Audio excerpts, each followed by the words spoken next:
Un objet à avoir sur soi en cas de coup dur, c'est ce que je vais te présenter dans cette vidéo.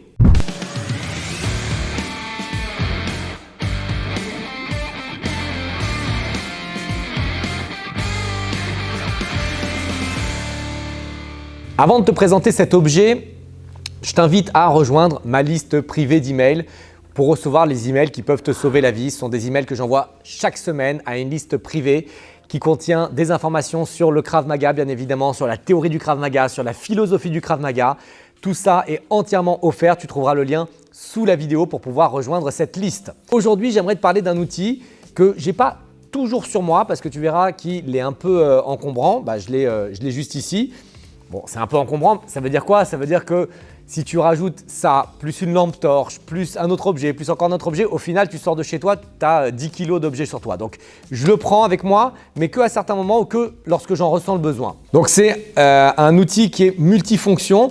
Je vais t'expliquer pourquoi est-ce que j'aime beaucoup cet outil et à quoi il me sert. Donc la première chose, et ça n'a rien à voir avec l'outil mais plutôt avec sa forme, c'est qu'il peut servir d'outil d'impact. D'accord? Donc si je l'ai ici et je mets mon pouce ici, je peux frapper avec cette partie. La longueur de l'objet est exactement efficace pour pouvoir avoir une partie qui sort ici. S'il était un peu plus petit, il n'y a rien qui sort de la main, donc je ne peux pas l'utiliser comme outil d'impact. Donc, c'est une première chose. D'abord, d'un point de vue légal, ce n'est pas vraiment un couteau, c'est un outil multifonction. Donc, c'est plutôt une pince, c'est plutôt un tournevis, etc. Donc, ça peut être plus souple qu'un couteau. Et d'un point de vue utilité en self-défense, ça peut être efficace si je frappe avec ça sur un individu, que ce soit sur sa tête ou sur sa poitrine ou sur ses coudes ou peu importe, que ce soit des articulations ou alors des zones vitales, ça va être un effet beaucoup plus puissant que si je frappe avec ma main ou encore une fois, je risque de me faire mal. La deuxième chose, c'est tout ce que peut m'apporter l'outil avec ses différentes fonctions. Donc, si on regarde ici, j'ai différentes lames possibles. Donc, par rapport aux lames, donc il faut faire très attention. La marque, c'est Leatherman. Je trouve qu'ils sont excessivement efficaces pour ce type d'outil. Ça tient bien, c'est solide, c'est robuste. Le mien, je l'utilise depuis plusieurs années, peut-être 10 ans que je l'ai. Il n'a jamais cassé. Il est toujours aussi efficace. Je te mettrai les liens dans la description en dessous pour que tu puisses retrouver l'objet.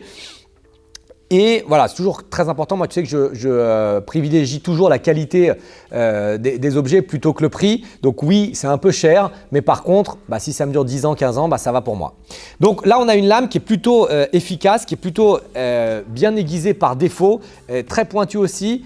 Donc tout ce qui est self-défense, c'est en fonction de la législation, d'accord? Fais très attention, tu as un couteau sur toi, c'est plus la même chose que lorsque tu envoies des coups de poing, des coups de pied. Sache que tu as une arme sur toi, une véritable arme sur toi qui peut tuer des gens. Sache que tu dois vraiment être en respect de la légitime défense parce que c'est extrêmement dangereux de décider d'utiliser un couteau pour te défendre. Cependant, tu peux aussi utiliser un couteau pour couper une ceinture de sécurité en cas d'accident de voiture. Tu peux aussi utiliser un couteau pour couper un t-shirt pour te faire un garrot. Tu peux aussi utiliser un couteau pour faire n'importe quoi. Donc, c'est important d'avoir cet outil sur soi. Il y a d'autres outils dessus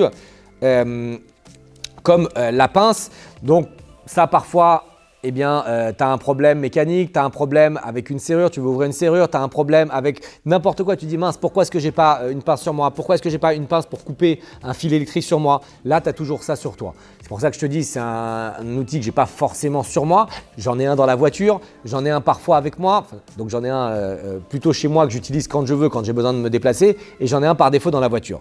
Quelque chose d'intéressant aussi, c'est tous les petits outils que tu retrouves ici, c'est-à-dire tournevis, que ce soit cruciforme ou tournevis plat.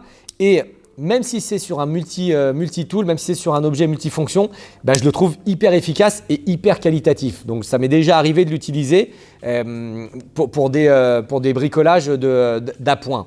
D'accord? Évidemment, l'ouvre-bouteille, toujours important.